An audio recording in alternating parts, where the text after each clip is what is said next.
Good evening. Welcome to the Words Festival and tonight's reading and conversation with the poets Liz Howard and Canisia Lubrin. My name is Laurie Graham. I am a poet and the publisher of Brick magazine, and I come to you tonight from Nagojawinong, aka Peterborough, Ontario, the place at the end of the rapids in Mississauga, Anishinaabe territory in the Otonabee River watershed. I acknowledge and give love and thanks to this territory, and I acknowledge and give my love and thanks to the territory from which Words Fest derives, to the Anishinaabe, Haudenosaunee, the Napaawak, and Arawandaraon nations, and I also send love and thanks to Deshken Zibi.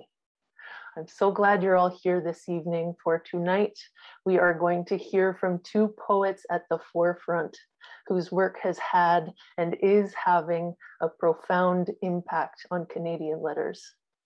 We'll listen to them read from their latest books, and then we'll have a bit of a discussion, and you are encouraged to take part in that discussion.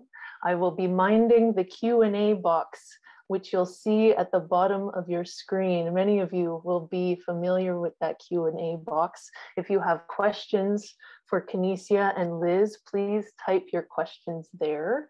I can't guarantee we'll get to all of them, but we're going to try to at least get to a few.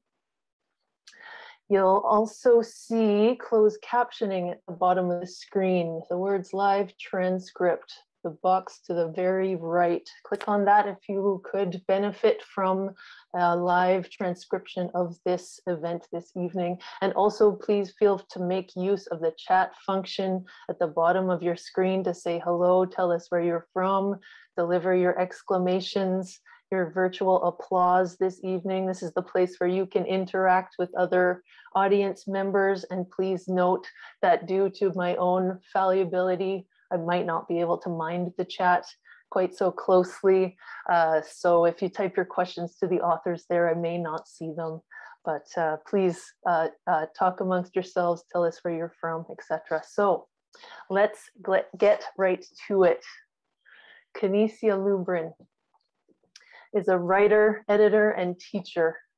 Her most recent poetry collection, the Dysgraphics, won the Wyndham Campbell Prize, the O.C.M. Bocas Prize for Caribbean Literature, the Griffin Poetry Prize, the Derek Walcott Prize for Poetry, and it was a finalist for a whole host of others, including the Governor General's Literary Award for Poetry and the Trillium Book Award for Poetry.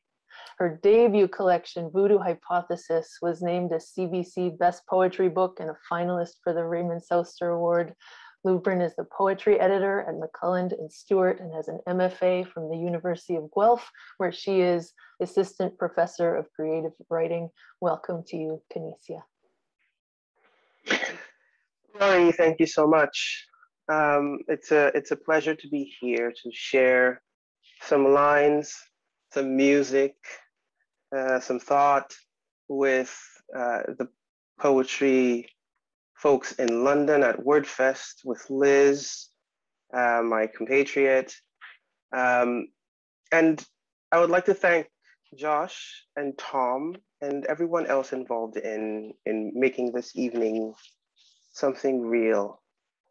I will share a few lines from the Dysgraphist, from which I'm reading from the territories of the Lake Scugog First Nations. Gratefully. I will read from the third act of the book, Anti-Episteme,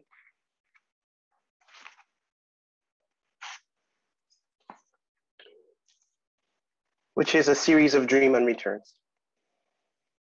Return number 6. What about merely the roads then, or the epiphanic hour after them?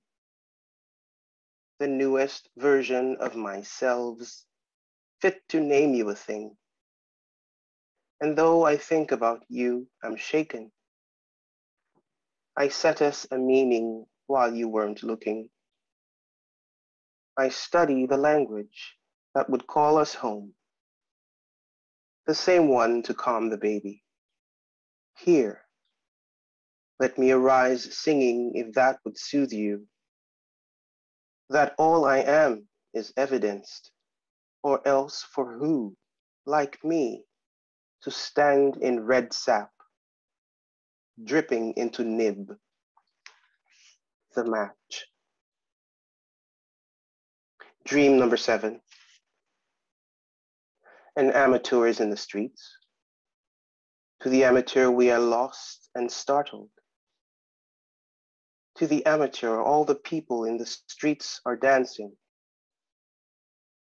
are only alive when not dragged. The sweat of the amateur in the streets, with her clipboard, with her hips tight against a banner, with the words in bold red, nothing is better than peace. Return number 8. Still warm in this waterhole warning crowds, away from narrow and tight jeans and no problem, man. This place where worn trousers go suddenly red with dirt, mud manganese, speedboats now cutting through spastic fog, pushing from a riverbank's newly burning sideburn in Kikuyu. Still, suddenly coat, suddenly Yemen, and suddenly behind me, a leaping year. Abruptly, the maze leveling Lakai, Gabon, Burundi, Bujudara, Congo, here. Hold this, and my problem, and dream. Dream number 9. Me here house belong a first. I've entered the motherland, and I feel orphaned. While it is dark, I'm on standby. I forage for breath, meaning new D is the same old African D I picture myself, now leaving again, corroded and in flight, rusted, late with sparks brushing from my tongue. This coming home wilder in Kwayal, left in a roundabout, the Mombasa of whose dreams, and with Kiswahili precautioning a clear Creole, lifting the tongue from whitewashed mud houses. What have I learned of Ina Lingua from women uneager to peddle this, all this back for $1 American, forgetting this same augury? I have a problem with dream. Return number 10. Fear is an infection in a refugee camp. The Indian poet brings and greetings from her students, at least the ones she remembers, stumbling out the rear of her mind. As I remember a fence I was sure I'd never seen, fondly weaving dreams in God's own country. A vital goodness in that world she believes, and in spite of all the hard things I won't bother listing now. No, a campaign ain't worth shit unless shit stirs the mo better. Plimeye, and what for? And for whose sake do I feel only anger? Sweet jolts, disappointment gone from me and hope ran cold. Say nothing of art, nothing of the variable logs. Again here, I have this problem with dream. Dream number 11. They couldn't have gone anywhere if they wanted.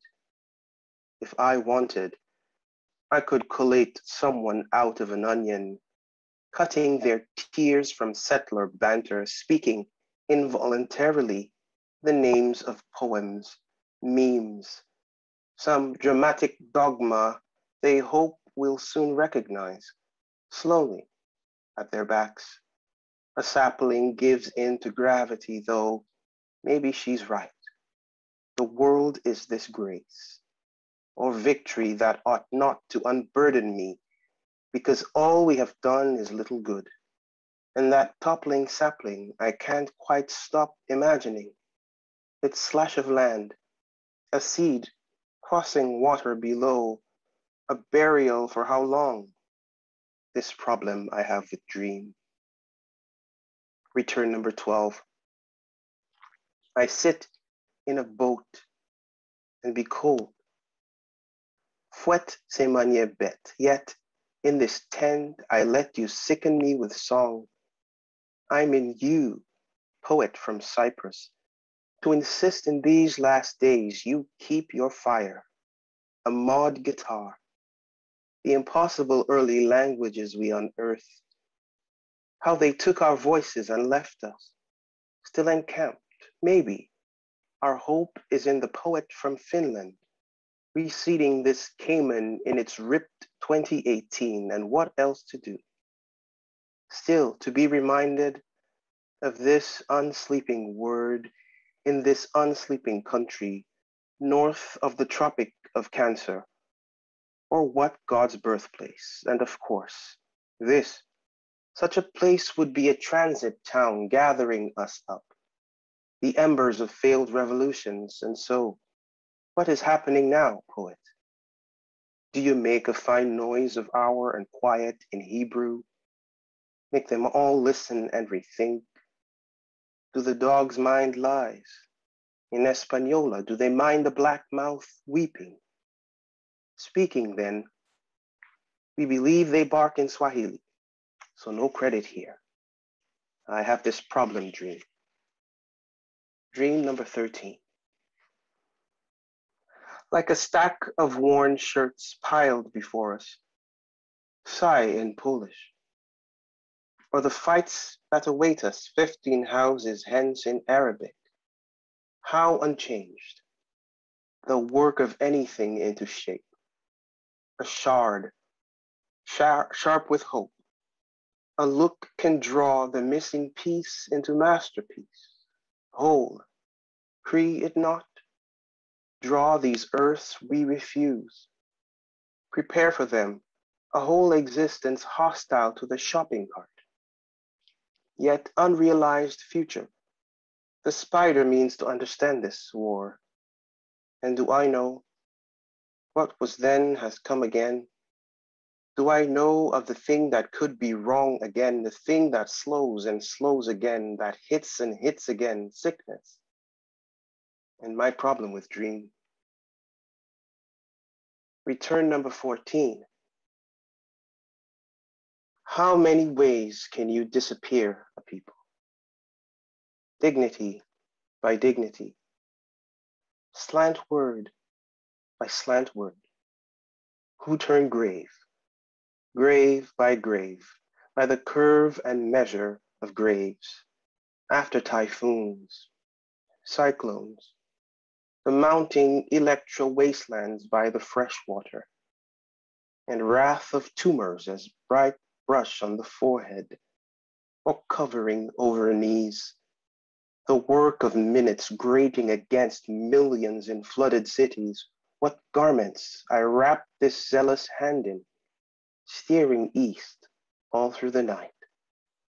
Come the morning, I will not be long enough and patient enough to level a quick word, a way out.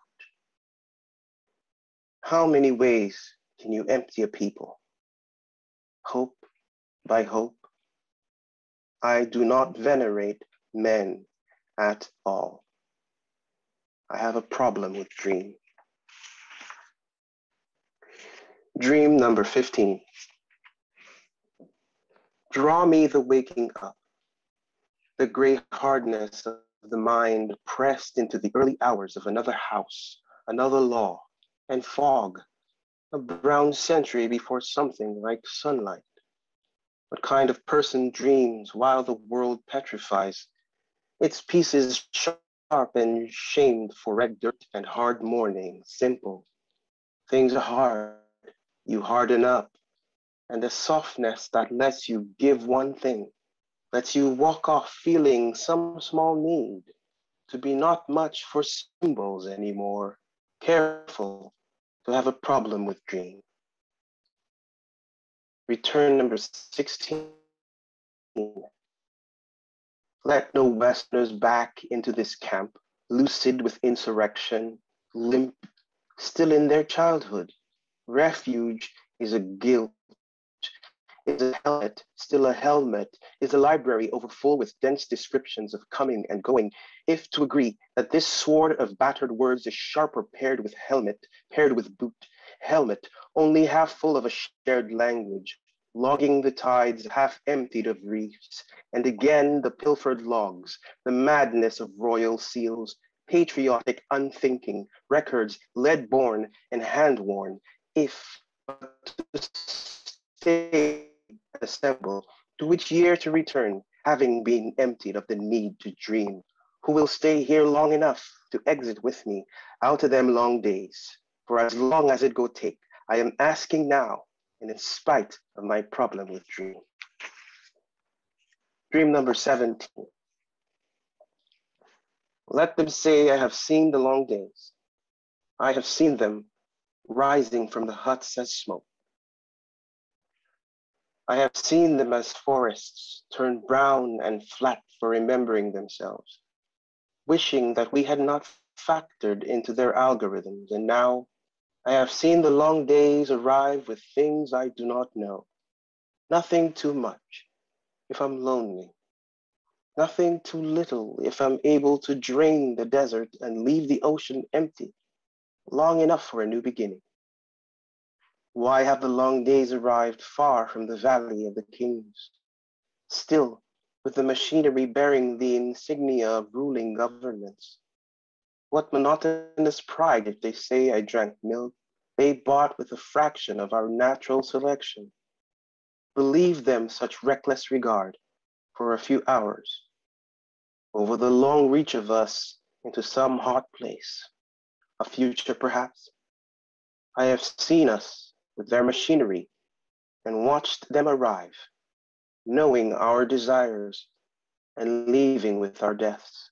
And now you have too. Where is your problem with dream?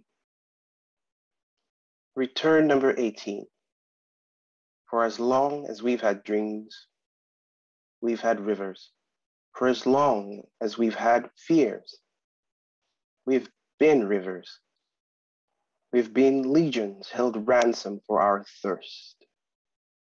We wake up ready to stay awake to the rush wild innermost that time can offer us, to the weak old boats that have come to pick us up with rumors of our innocence, and sad strong songs that pile up before the rain, the good pungency of wind through the corn, and once full creeks, grabbed guns, the vroom vroom of a crushed mood, coming back as you and only you, please, you without helmet, full of song, full of wine, and just as you with sword, heavy with the ordination of mud, worn out of dream, to take up my request, to lower the blood pressure, keep alive a word for this problem and this dream.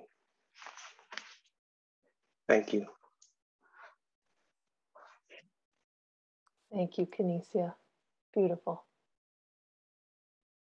Next is Liz Howard. Liz Howard's debut collection, Infinite Citizen of the Shaking Tent, won the Griffin Poetry Prize, was shortlisted for the Governor General's Award for Poetry, and was named a Globe and Mail Top 100 book.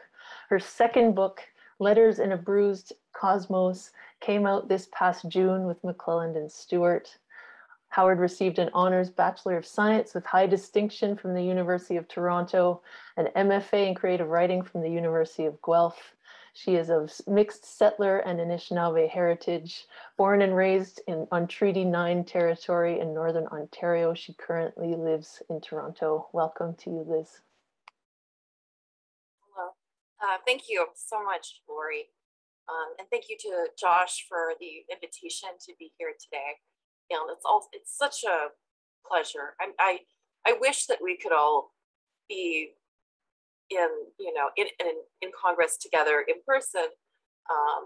That this is very lovely, and it's such a pleasure and an honor also to be reading with Canisia, who was in the same cohort as me in the creative writing MFA that we both did. So I don't know, it's really great to see. I don't know how far we come, and we're still, involved in this curious and beautiful madness, which is poetry. Anyway, I will read for you from my book, Letters in a Bruised Cosmos. Probability cloud. I'm just going to time myself here.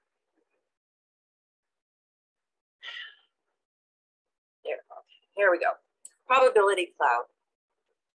The universe broadcasts its lifespan in radiant heat. I need to believe my account will outpace its ending. Technical oracle, a feed that repeats itself, a reckoning.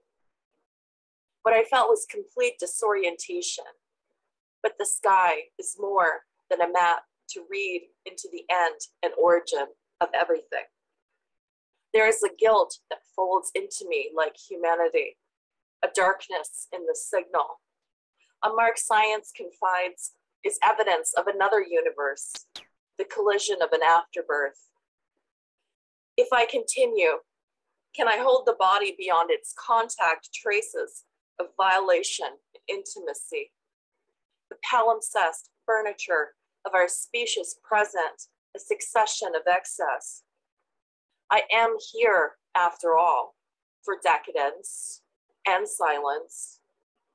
See this decadence, a bloom beneath the skin of my invitation, not truth, but surface, the hole in the sky. Superposition. I've gone too far, and now I'm over my head in the river. Its rapids stained red with tannins, leached from the decay of wood and other plant matter, lilies and reeds. Kabaswashishing, river of weeds, bifurcating its way north to the Arctic. I'm 6 and unable to swim, my small limbs pushing against the cross current, feet waterlogged in the silt.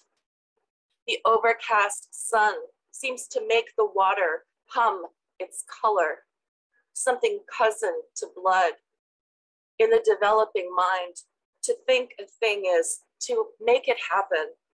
This is the end, then, here below the surface. A voice shooting through me like a warning. A dark closing in with the storm clouds when another swimmer grabs hold of me and drags me back up to the light. Settler Anishinaabe Kwe, Noli Turbare.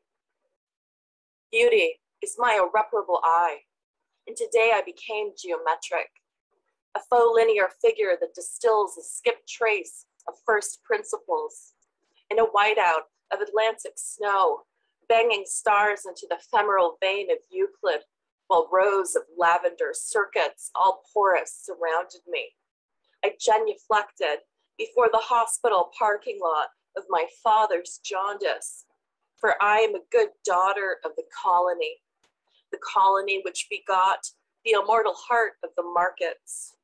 Resources nursed all young bucks of the florets, a liquidity I should service, or else receive a lesser dessert. With my smudge cleanse at the ready, I find myself dispensing with the usual future haunt of resilience. A survival signaling my relationship to time, or am I out of it entirely? Come polygon and I circumvent the disaster. Do not disturb my circles. Holy, I went Holy all around my head, the holy I am went careening down the back stairs of this low-rise rental, striated by the pinnacle light of this city that has my blood pooled purple at the center of its gravity. You can scan the ground from overhead for death pits. I read this on the internet when I was dehydrated, lonely, and afraid. Office plants became the broadleaf repositories for my cognition's faded hurt. I've gone and been abominable. A column extended from the top of my head into heaven, at the edges of my system, an Anishinaabeg or Indo-European projection of words my nerves could translate into the crawl space of animal magnetism. White pine verticals send us up as a stomach pumped by filial love. Oh, inconsequent curb of my street, I refuse to kneel. This day, like any other, plush pockets of rust about another falsehood of water, a creek that pleats. I've gone and got a blister. That summer, a black bear's muzzle got coated in shellac from the aerosol can she bit through on my mother's porch at the edge of the forest. 4 generations ago, my great-grandmother said, "Don't ever shoot a black bear. They are my people. Makwa from the North Shore." Before I continue to speak more than this mortuary sunrise, where I'm only just alive. Bonjour, I mean, hello, today is over.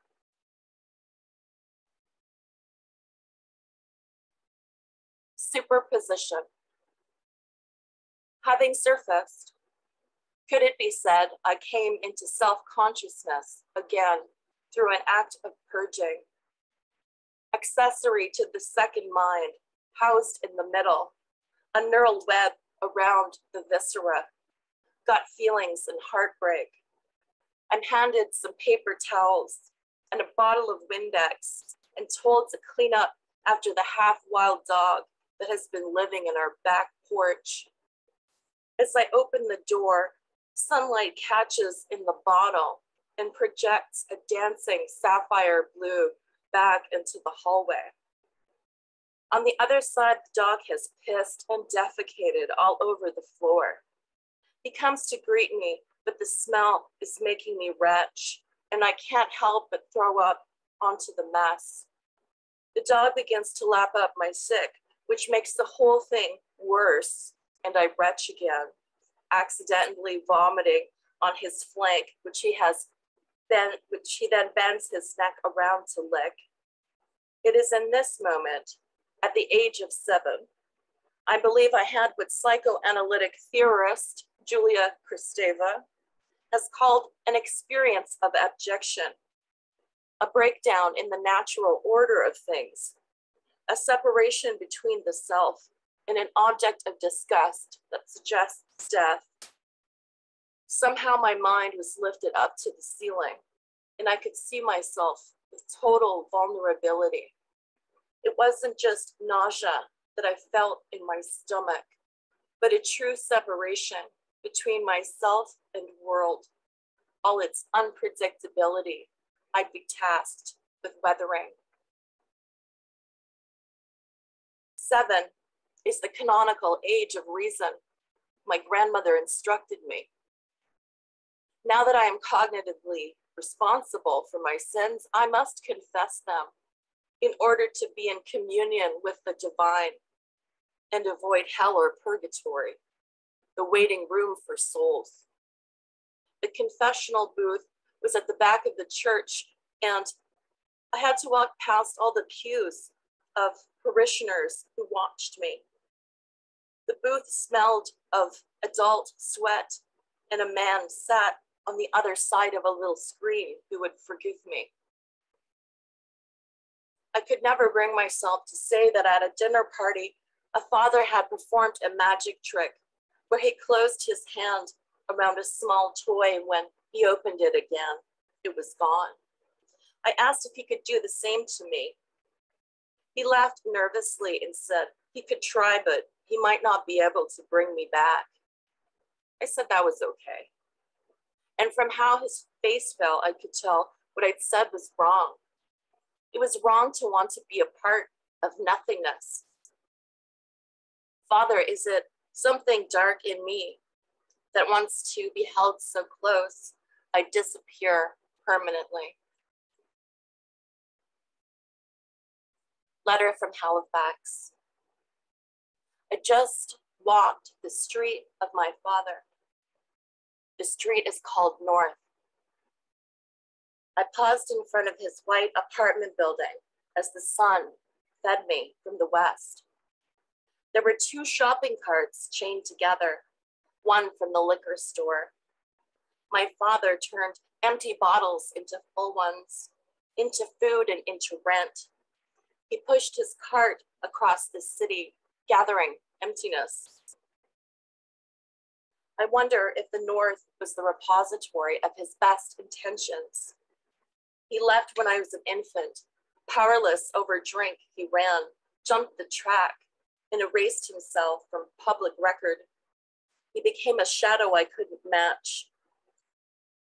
Every Native man on the street, the unidentified dead in government databases, I searched their faces to see if they were a part of me.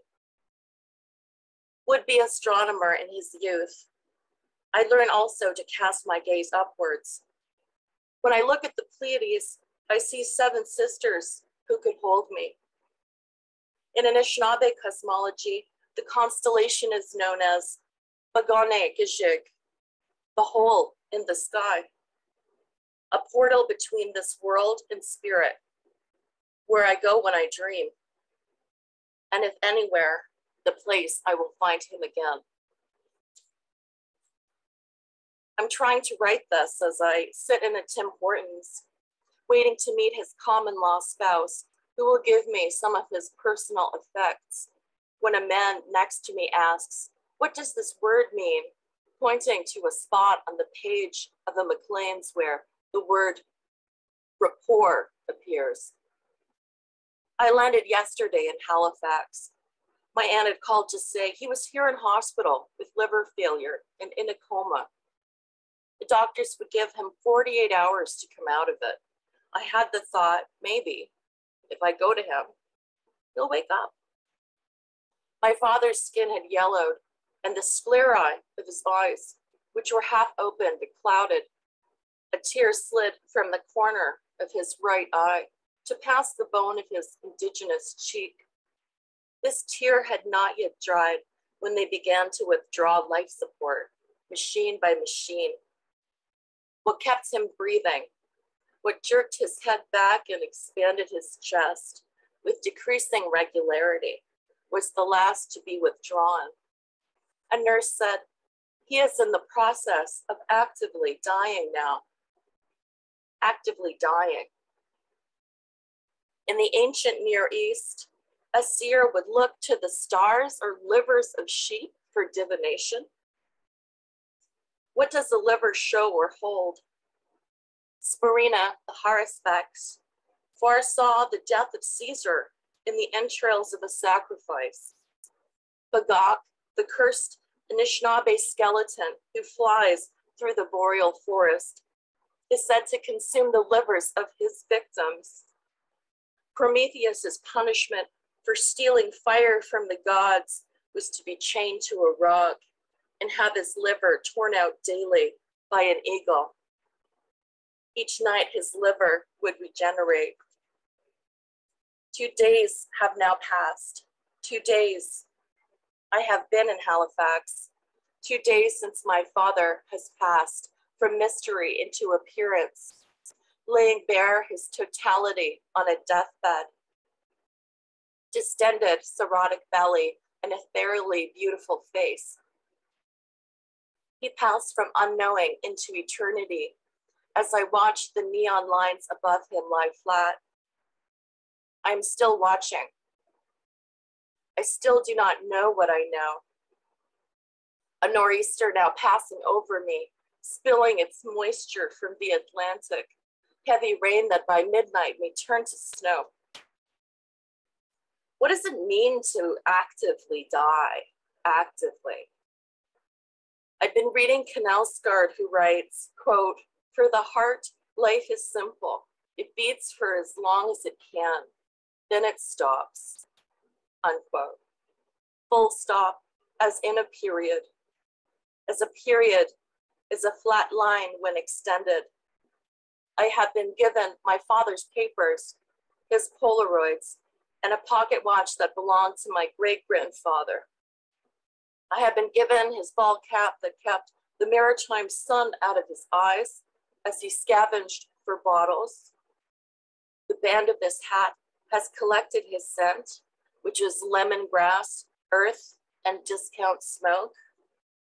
I have been given his small tools, cologne, nail clippers, a water canister, a small plastic box of razors, a picture of me as a baby, a drawing of electrical currents, a knife.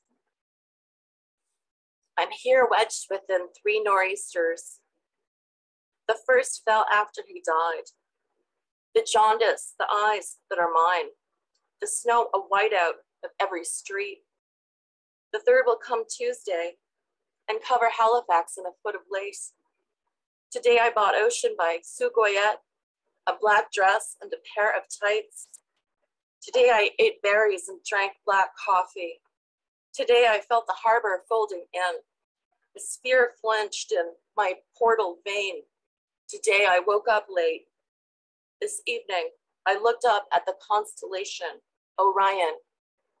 Bibuni Kionani, the winter maker. Tomorrow I will see my father's body for the last time. Tuesday he will become ash actively. And I will close with one more that I don't usually read. Hopefully it won't go on. Maybe that one's too long. I think we're okay for time. Brain mapping. I might sit in a chair and watch as a stranger's brain appears on the screen, slice by slice. I could plot a correlate of thoughts. Still, I will never know you, only myself in relation. A rape in every generation of my line within the time of photography. A heritable loom of methylated DNA. How to speak this quiet violence that has separated me from history. Have I made myself accessible enough? There is a real power in the semi-permeable, danger of the underbelly exposed, tripwires of any tree rooting itself to the ground in the forest. I would often trip where the roots surfaced in partial relief against the pine needles, smelling of sifted blood and full summer, iron oxides, ochre. Now I paint my body with Sephora. Exhaustion is a hall of waiting. I think because I am a feeling thing, a thing inside entropy. Neural effigy, what is it to be found innocent, or at least not guilty? With my health in my hand, at the end of this inverted hospital, I make the sign of the cross over the lack of applause. I set out in my work dress into the back seat of a strange man's car. A beautiful day in an accent I can't place. The worn spillage of North York goes on in burnt umber-colored brickwork, and I have myself become a stranger. When I enter the hospital, I see Kafka's face. He stares out at me from a silkscreen in Warhol's 10 Portraits of Jews of the 20th Century series gifted by a community member. Sometimes the lobby is filled with the smell of frankincense and the sound of women singing in Hebrew. Many of the eldest elderly came here as children after the war, survivors. This is a place of final refuge and a place where I assist with research into the cognitive mechanisms of the living human brain. The walls of the upper floors of the research wing feature work by Inuit and Native American artists. On Fridays after lab meetings, I will stare into the eyes of a man's portrait, an unnamed warrior who resembles my great-grandfather. My great-grandfather fought in the First World War. I was able to get a PDF of his war records off of the genealogy site. He was shot in the back in France, the bullet just a few inches shy of his heart. I learned also his sons fought in the Second World War, and what they saw left them unable to speak of it. One uncle took what he couldn't say to the train that killed him. I scattered my father above those tracks. History is a sewing motion along a thin membrane. Pia mater, dura mater, tender mother, hard mother. Can I still learn to feel protected by what encloses me? I dreamt this morning of a worm near translucent, evacuated from a wound in my side, not unlike the last wound of Christ. And I thought, this is the howling worm who with his dark secret love would my life have destroyed. Because yesterday I obsessed over Blake's The Sick Rose, recited it 5 times, the 5 holy wounds, the invisible worm that flies through the howling storm of Blake. And I thought, that worm itself is howling, a howling worm that rests in a bed of crimson joy. As a wound is a rose, flesh bloomed as belief. And I dreamt also of a poet who was a prophet. And I went with her and others to Coney Island, a place I've never been.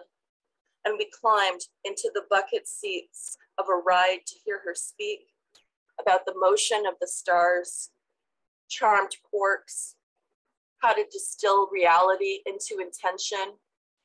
And some women learned this secret and began to flip atomically, simultaneously, changing positions with each other. A man appeared on the fairground with a rifle and fired high caliber rounds at their faces, but almost instantaneous to the moment of impact, the danger would be rearranged as if nothing had happened, a reversal of physical change. Over and over again, my younger brother appeared as a small boy and caught a bullet to the forehead. And I only knew enough to heal this one wound in order to return him to the world. As a child, sometimes I would receive a flick to the center of my forehead, a flick to the skin above the skull bone that houses the frontal pole, a site in concert with other structures that is said to synthesize the present tense I experience as me. Brief habits, minor passions, ill-considered missives into the drain of days. Always it is like this.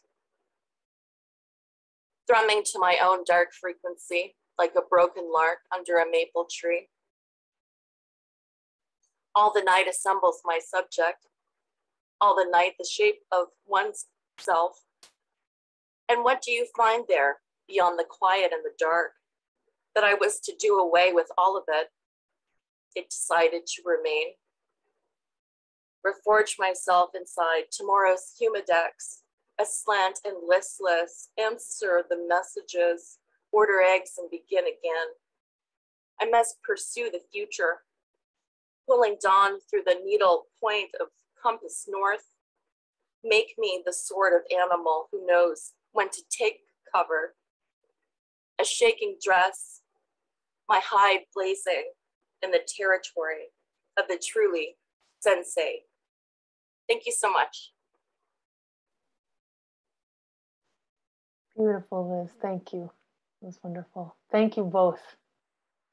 Yes, virtual claps. I hope the chat, the chat's blowing up. I just want to sit and breathe for a minute after that, but I want to instead do my job, ask you first this question.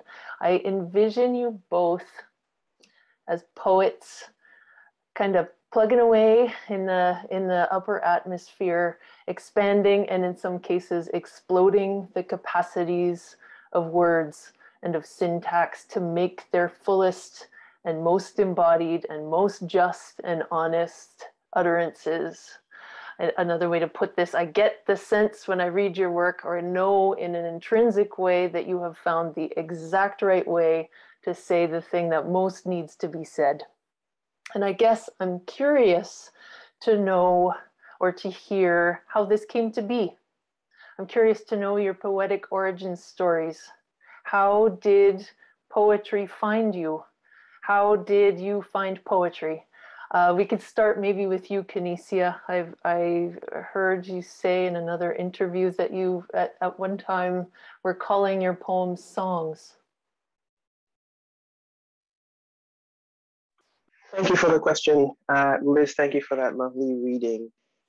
Yeah. Well, I don't separate poetry and song. But when I say that I used to call the things I wrote songs, what I'm trying to perhaps expose is in the beginning, my reluctance to admit that what I really was about is poetry, because of the responsibility that I found in it, the deep ethical responsibility that I found in it, that I felt somehow inadequate before. And so it seemed to me more agreeable to say that I was writing some songs. And also because I did commit them to music. But again, poetry is, poetry is music, is song in language. And what I think is important for me is that I am continually aware of what the thing demands that is before me, what the imagination that I am attempting to enter. And so when did I find poetry? I think poetry found me very early on. And that huge generosity that I found in poetry, in its meanings, in its manners, in its doubling and tripling of encounter with something that is both in the language and beyond the language. That was enchanting. It's still enchanting to me. And I think that is the kind of theremin that I'm trying to strike against each time that I come to the page. And so to find the right way to say what's most in need of saying, I think you nailed it. And with that question. And so I think, even before I knew or admitted that what I was doing was poetry, I was already there, How about you, Liz?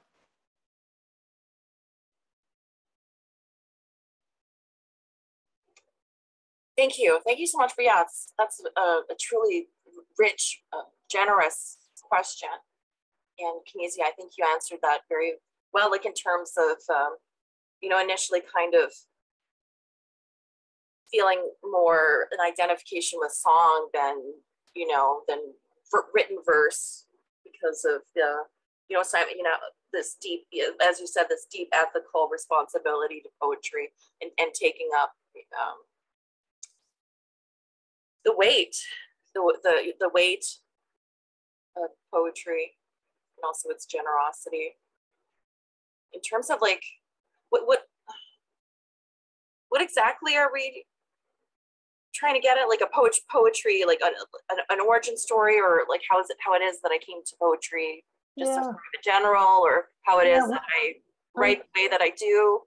I'm curious to know when it appeared to you, or when you understood that what you were doing was poetry, or when you understood that poetry is what you needed, anything along those lines. Yeah. I started writing in general, keeping a journal and writing poetry when I was very young.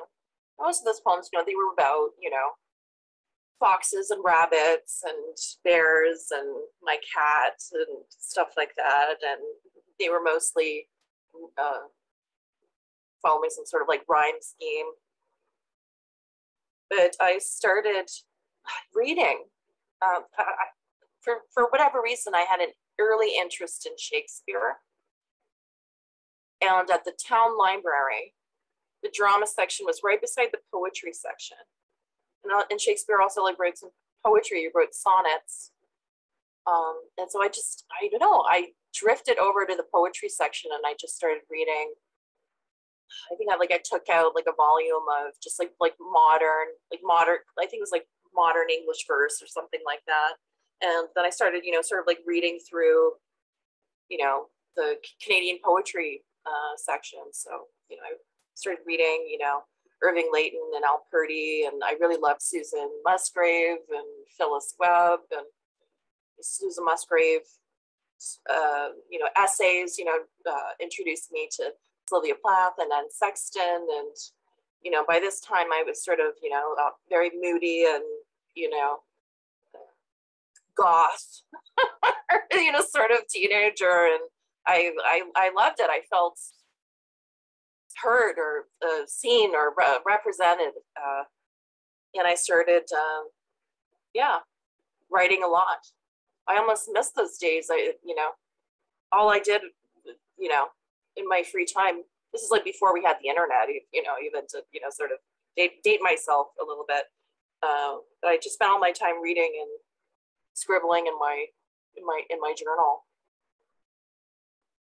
And then it really wasn't until like after I finished my undergraduate degree and started taking like poetry workshops and going to poetry readings that I really started, quote unquote, developing my voice. And I think, like my most profound inheritance is the community, the incredible community that I had at that time. Like Margaret Christakis was one of my early teachers, and and exposed me to so many great like feminist voices. That's about it, I think. Like a snowball, you just read and read and read, and then it's there with you. Wonderful. I'll remind everyone here tonight that you can type your questions into the Q&A. I'm minding that box, and I'll try to pitch some of your questions at these two poets. A line of yours, Liz, has stayed in the recesses here as we're talking. Have I made myself accessible enough? I love the bite of that. And that kind of leads me to my next question about that word of making yourself accessible enough. I see both of your work kind of deliberately slipping outside of any frame that you could try to put around it, covering a huge amount of ground, really rich, really full of unexpectedness. With some traditions, you can kind of guess what the next word, the next line, the next rhyme is going to be, and that is absolutely not the case with both your work. So I'm wondering about, I guess the thing I should ask you about is your relationship to language. In the two books you've both written, has that relationship altered at all or clarified? Do you know something about the way you use language on the page that you maybe didn't know one book ago, say?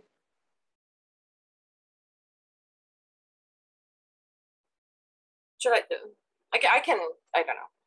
I'm already unmuted. So, I think really in my first book, I was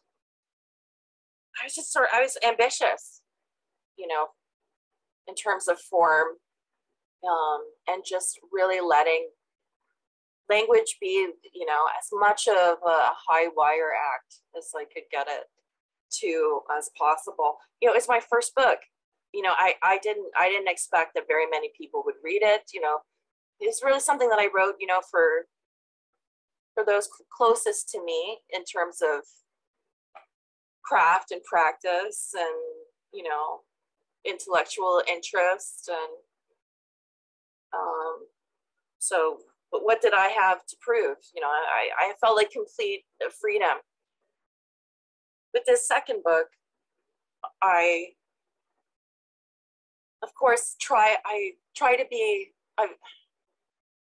more in dialogue with a kind of readership. And with the first book, I got so much wonderful feedback and wonderful praise, for which I'm super grateful. But I also, I'm wanting to hear criticism, right? And one was that people felt, the work was too difficult, too dense.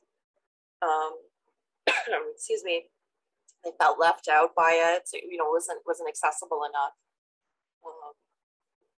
And I remember, like, with Canisia and I were both in this amazing workshop with Dion Brandon. What I always remembered from one workshop that she said that she always sort of starts the next book in mind, carrying forward some, concerns or what have you from the previous book that she didn't quite feel that she had properly addressed or resolved. And I was always wondering, about this question of intimacy and intimacy of address, and also maybe showing a bit more of myself, and like bringing a kind of raw, an emotional rawness to the work. So I've kind of tried to explore that in this book. But apparently there are some people who still don't understand what I'm saying. So, wherever you go, there you are. Even in my most open confessional, possibilities, I'm still sort of maybe self-protectively, kind of semi-impenetrable or resistant, I suppose. That's not how I would put it. Oh, all right. Okay. Well, has my relationship with language changed? I hope so. Certainly, I feel that the book is still very new to me, as much as I feel that I have exhausted the sound of my own voice reading from it, in the last while. But the book still feels like a fresh imprint to me.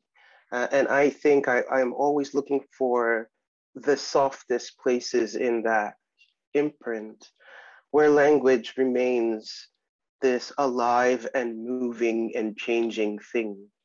And so perhaps some of the things I imagined language doing is still taking shape,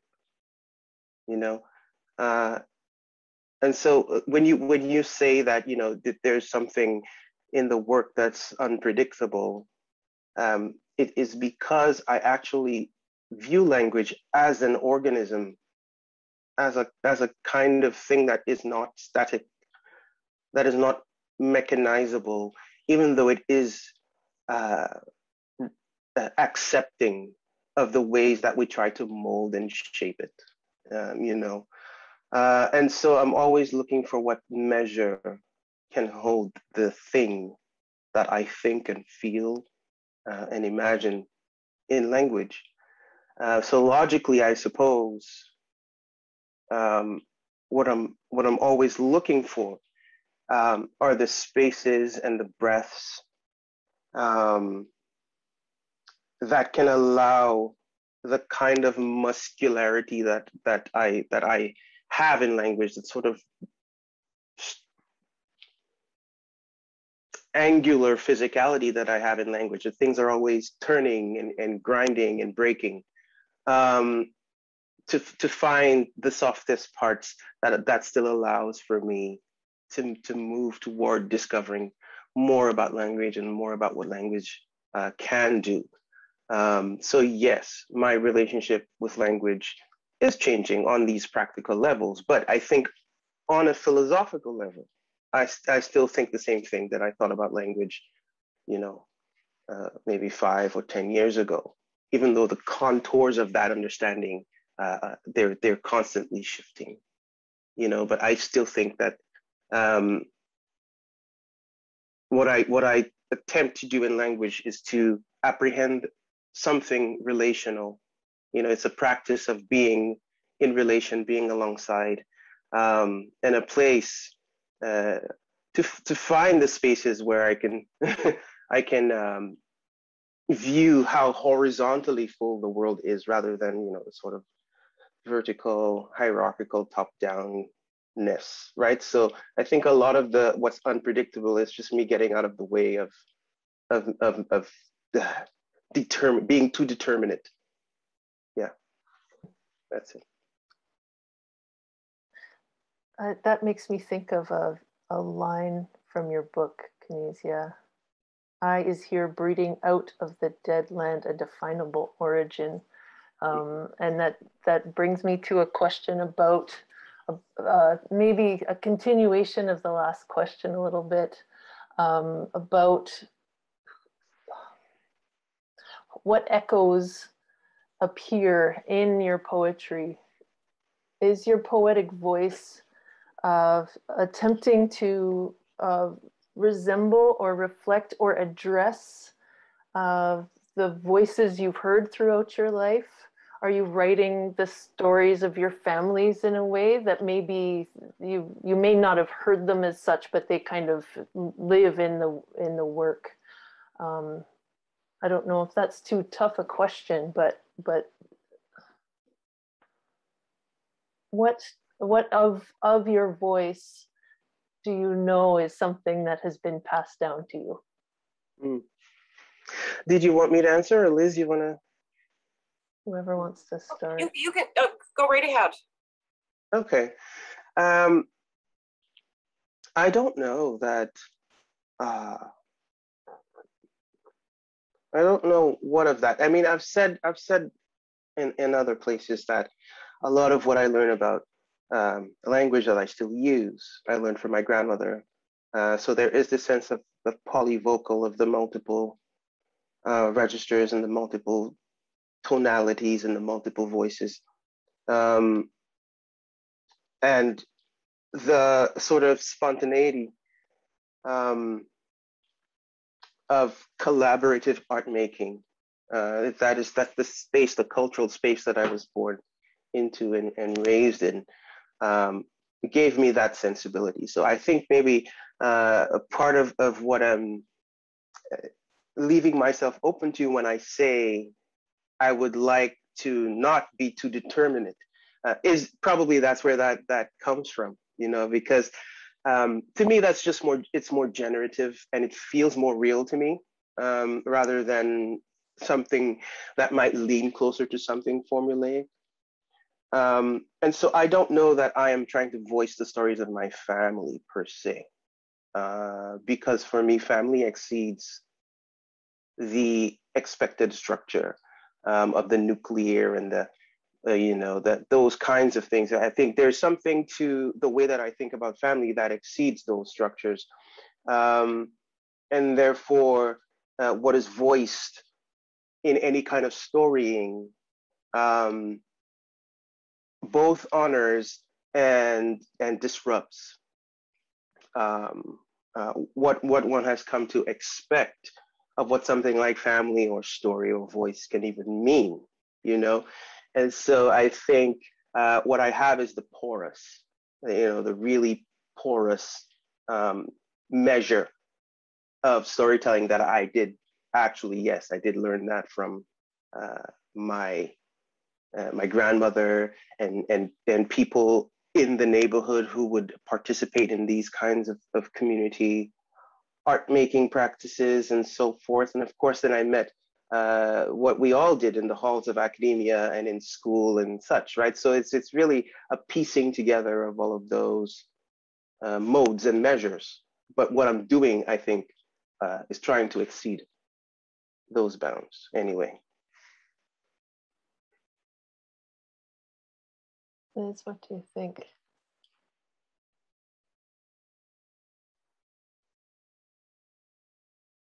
Sorry, did you say something?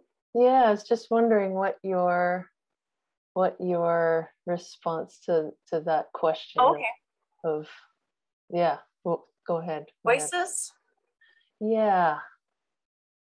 I'll say, I have this great pet print of an artwork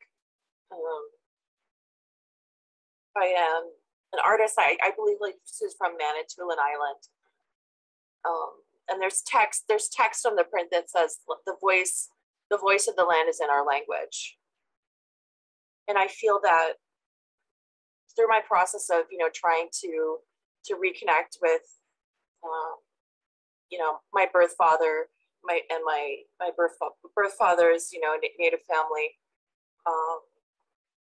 that I've been trying to recover, a language that has, been systematically stripped from, members of our family. And also I've been privileged to hear stories, about, family members, who have passed and who I never had the opportunity to meet and hear their voices directly.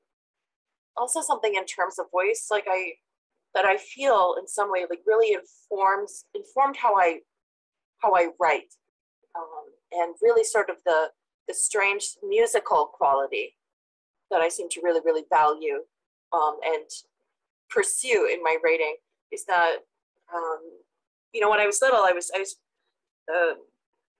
raised for, also, by my grandmother, my mother's mother. And she was very, very religious, and she would take me to sort of like prayer sessions, like of praying the rosary in the church. And because, it's a town in Northern Ontario, there's a very large Francophone population. And so they would be like reciting, like Hail Marys and what have yous, working through the rosary beads, but they would alternate in between saying things in English and in French as a chorus, all the English speakers together. And they were all women and older women. And their voices, were just fill like this massive church. Is the biggest structure in the town. And they would sort of echo and reverberate off of the walls. And, there's all this like really intense sort of imagery and iconography, all around the church of, crucifixion and the bleeding heart of, the Virgin Mary. Something of that experience really stuck with me. But, like, other than that, like, I grew up, like, we didn't have any books in my house. I was really like the first in my family to, graduate high school, even. So, but there's something of, I think maybe my mother's quick wit and certainly her humor, and a sort of musicality and, improvisational sort of storytelling, and imitations and joking and voices that she often does, I think comes through in my writing. And certainly, and certainly I've heard, many stories from her, about, going out hunting, various sort of complicated run-ins that she sort of had in, strange situations, and all of those contribute, to the sort of the plenitude of voice in my work, I would say. Mm-hmm. Wonderful. We've got a few questions here. I've got one from Soraya Gallant who says, is there one poem whose physical shape on the page is your favorite, or one which was the most difficult to achieve, and why? Preferably one of your own, Soraya says, but any poem will do. Is there one poem whose physical shape on the page is your favorite, or one which was the most difficult to achieve? I can go ahead. So I could just sort of think of something right off the top of my head. And it's certainly not, when you look at it, it's not it doesn't appear to be, a complicated shape. But in my first book, I have, this poem, Boreal Swing, which is a story that, I was told by my mother of, going out hunting with her father, my grandfather. And, after the moose has been sort of partially butchered and, disemboweled, she was able to, swing inside the moose, and my grandfather would push the moose, and it would be like a swing for her. That, to arrive at the poem as it appears published, that went through probably 13 drafts or 13 versions. It was that little story was lost within all this other, business and weirdness that I was trying to do, because, I was, at that time, I thought I was so punk rock, and I was trying to be like really resistant, and like, I can't just have straight narrative, it has to become, complicated in some way. But I came to realize that I could just have it on its own. And it's such a, I really had to privilege the image and privilege the story as something that I inherited.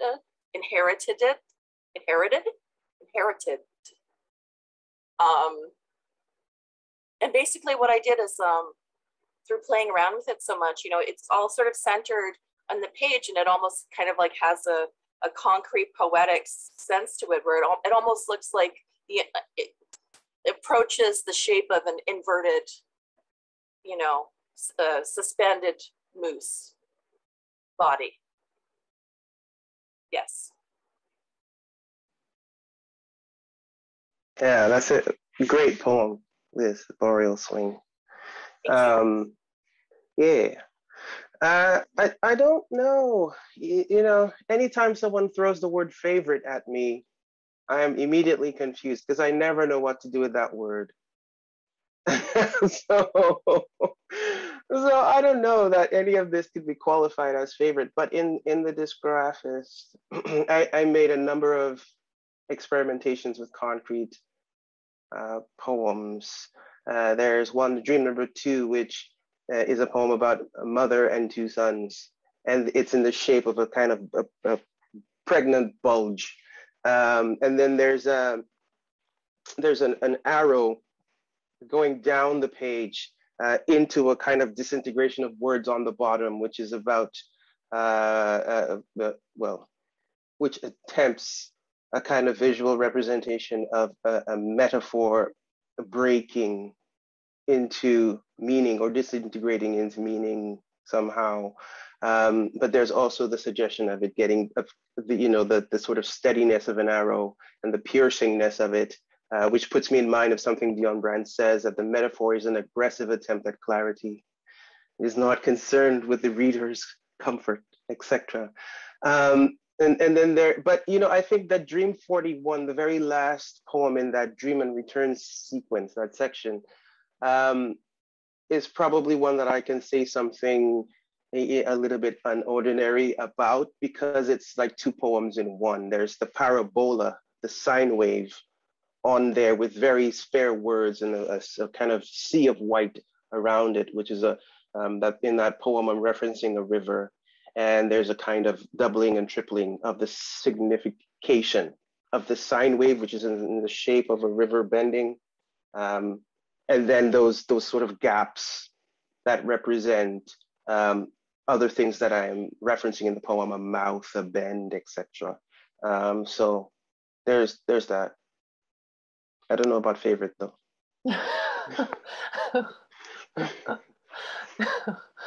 As soon as you say favorite, everything flies out of the head. That's what happens for me. What's your favorite? I have no favorites. I've got a question here from Julie Manel, who says, people often applaud both of you for writing poetry with a sense of urgency. What do you think it means to write with urgency?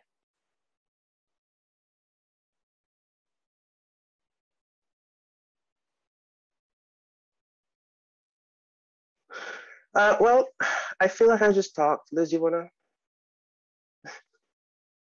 Go ahead. Please go ahead. Well, I mean, what else can urgency mean than for one to be available to what one feels is important, what one feels on the level of one's body in the world, and certainly beyond one's body in the world as well.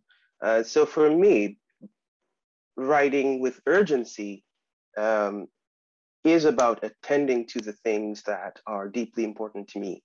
And certainly, in a sense, something that allows me to practice the kind of relationality that I feel in language, and the work that I think books can do in the world. I am not one of those cynical people, even though I can be very cynical about a lot. Ask any of my friends. But I am not one of those people who thinks that, writing or literature is just some kind of fool's errand where people are just out there flailing about for no reason. I think books make a measurable impact and contribution in the world. I certainly know that my own history with books proves that.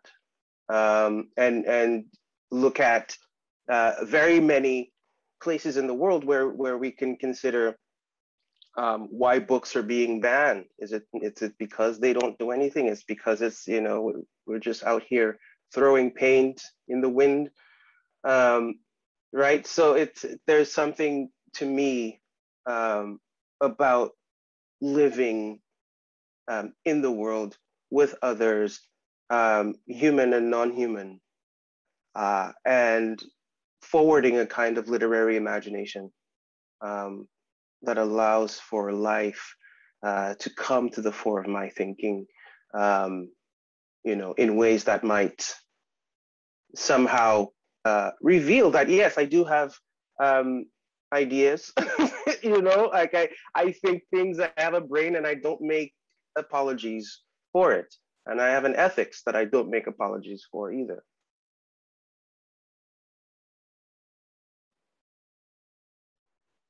And well, yeah, Liz, you go ahead, Liz. What does it mean to write with urgency? What does it mean to write with urgency? Yeah.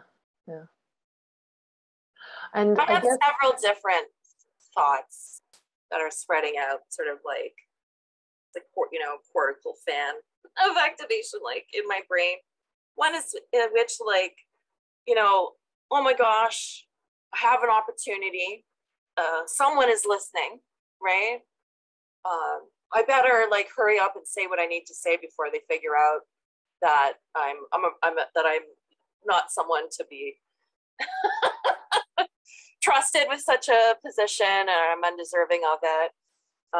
Another thing is, I don't know, it might just be, my nervous system is turned up to such a high pitch frequency, all of the time. I think that it comes through in my writing, and the writing that I do is as authentic, and it's just like a straight sort of, transmission of what my mental life is. right? And and to be able to feel like I can truly express myself, articulate something about my deep experience, which I know is not only mine. You know, I know that I'm not alone in things that I've experienced and how it is that I wish to express myself. But I find just articulation generally very difficult. This sort of format is probably this is kind of nightmarish, you know, for me. But poetry isn't. You know, like, so the urgency is, you know, to have that through line and sort of like completed transmission, you know, before, like, you know, I fall back into, you know, this, you know, dark hole that lives in the center of myself, right? And I can't like issue from it. And I think, you know, a lot of the things that I write about in general are urgent topics, you know, things that having to do with the environment, you know, things having to do with identity and sort of being of this process of like unassimilating or like decolonizing myself in my thinking, right? And also thinking of myself, you know, like as a female body, you know, under the strictures of patriarchy and of laws, you know, and the legal system around sexual assault. You know, I think these are all very, you know, urgent and important things to be urgent about in writing, I guess. Yeah. There are many, many urgencies. We've got, I know this is the most painful part, as Liz said, but we've got a couple more. Sorry. Here. I know the feeling. I know exactly what you're talking about. But these two questions, we got to ask these. We've got Labina Yanis asking Canisia, as an immigrant, how has it been to be part of the CanLit canon? Oh, well, I think canons are trouble generally. So, so I don't, this is not something that I am personally invested in you know, the kind of practice of canon making. I'm not interested. But certainly the category of CanLit is similarly weird to me. I don't really think in those terms.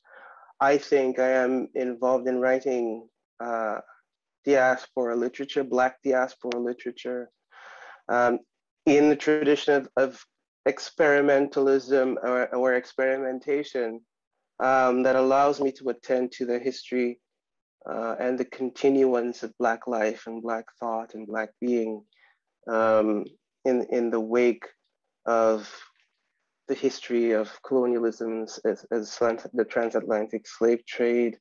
And those are the things that I am really pouring my energies and concerns into. So something as the enclosures of nation and nationhood don't really interest me at all, you know? So I don't know that I have a satisfactory answer for you. I know that I don't own any enclosures, that I am just part of a generative and expanding tradition of Black art and Black thinking. And that is the kind of art making that, you know, that's what I see, and that's what those are where my commitments are located. Liz, can I ask you a similar question? Is your work you were talking before about just unassimilating the process of doing that in poetry. And I wonder if you are, in a similar way, writing against any sort of nation statehood delineations to define a literature. Yeah. I feel like I was more directly doing that sort of work, which I'm hoping to return to, is the work that I did with around the song of Hiawatha by Henry Wadsworth Longfellow, which was his quote unquote his Indian epic, you know, loosely based on spurious anthropological research on the Southern Great Lakes, Ojibwe, and really like misappropriated all of these stories, and there's a lot of mistranslations and a lot of nonsense. It's embarrassing to read, which I think is why it's not really a part of like the conversation. I was, you know, and there's, you know, an argument to be made that, you know, it was an artwork, you know, sort of espousing or part of, you know, sort of nation, you know, kind of like literary nation building, like within the United States in the mid 1800s, and was very much espousing this idea of manifest destiny, of assimilation, of, you know, giving up, you know, the ways of like being on the land, and giving up language, and giving up cultural practice and religion, and, you know, submitting to the will and the goodwill of, you know, missionaries and capital interests that follow in their wake, right? So I was really working with the material nonsense of that whole poem, and really sort of messing with it and queering it in a variety of ways that were really interesting. So I'm hoping to take up, you know, some of that project, but somehow with a focus on mental health. In South Dakota, there was, for a number of years in the early 20th century, an institution that was called the Hiawatha Asylum for Insane Indians. And it was like one of the very few, or the only one, or the first sort of like racially circumscribed like mental health facilities. And one can just imagine, right? I don't need to go into, you know, some of the things that that went on there, but I think, you know, there is, you know, and for that, you know, I will be sort of referencing I don't feel like I'm well read enough to really speak on it, but, you know, drawing from, you know, some of like Frantz Fanon's work on how colonialism, you know, quite literally makes one a mad subject, right? So I'm wanting to work with that, and sort of tear down, you know, colonialism, which I feel is kind of like a larger, it's a societal mental illness, I think, you know, just like it's emissary capitalism, right? So giving myself a lot of work, I guess. Yeah. Definitely not being like overly ambitious, right? Is there any other way? Yeah. Okay, we're coming close to the end of our time here. So there's one more question from Adriana Onita. If you could answer it in maybe a sentence or two. What do you love and admire about each other's work? Well, I've been in love with Canisia since we were in Dion Brand's workshop, and in love with her work. And I have always felt you know, a camaraderie, and, you know, I'm so glad that you called me your compatriot. always felt that sort of like convivial, like deeper than friendship, deeper than just like, yeah, deeper than just sort of like general affinity, or even just like intellectual, you know, proclivities. I've always been like a great admirer of Canisia's work. Yeah, since like the early days of reading each other and in the workshop through to her first incredible book, Voodoo Hypothesis. And then with this work, The Dysgraphis, which like I'm quite literally have no words for its capaciousness, its brilliance, its, yeah, blows the top of my head off.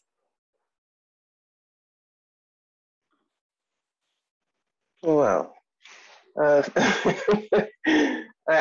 don't think I should say anything else. After that, you think you just spoke for both of us in that one fell swoop. You know, thank you, Liz, for that. And yes, it is. It's a special kind of thing when poets can trace a certain growth and development alongside each other. And so certainly Liz and I were in the same cohort, as has been said 16 times tonight. And this is where I was first introduced to Liz's work. And I felt immediately that there was something utterly singular about her voice, not just its quality, but how far it can bend and stretch a gesture in language. That sort of deep well of meaning that Liz is able to pull into a phrase. It's quite a startling thing to have to see. And there is something, I knew that there was something in her work that was beyond explication, that one simply does not explain. So that kind of quality is utterly remarkable. And it's a thing that I hold up as a model. Even when I teach Liz's work as well. And it's always really interesting to see how the conversations move and throttle and even come to a standstill. I've had those kinds of things happen in when we bring Liz's work into conversation in a classroom. And so yes, there's this muscular thing that also brings a great deal of tenderness into the poem's places, and a lot of the stuff that I find generative reading Liz's work has a lot to do with just the way that she can handle metaphor and figurative language, So yes, thank you, Adriana, for that question. And thank you both. This has been a really wonderful time. It was wonderful to hear you read your work. Thank you, Liz. Thank you, Canisia. Thank you, Josh, and everyone at Words Festival. And thank you to the audience for attending. Be sure to check out all the other Words Fest events. Take care. Have a good evening. Thank you so much. And thank you, Laurie. Thank you all. Miigwech. Thank you. Merci bien.